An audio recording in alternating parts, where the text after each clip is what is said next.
Eastern Washington at that time was a young man from, I believe it was Yale, that his name is Kurt Peterson. He's somebody you should talk to. Kurt Peterson was a fellow from some department, I don't remember where, from Yale, that had been sent out to work with farm workers in Eastern Washington.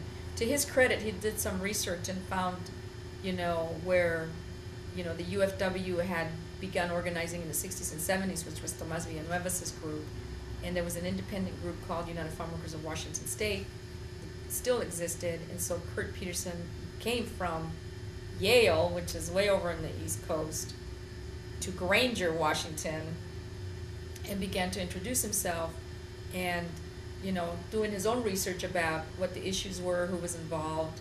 And there was a board at that time from the independent United Farm Workers of Washington State that was still existing. And, Kurt worked with them, and he met the Chateau Ste Michelle workers. And when he met the Chateau Ste Michelle workers and the ongoing campaign that had been going on for several years for a union contract, Kurt Peterson latched onto that and went back to Yale, got more funding, became quite involved with the Chateau Ste Michelle workers himself, formed some very strong relationships that still exist today with the workers.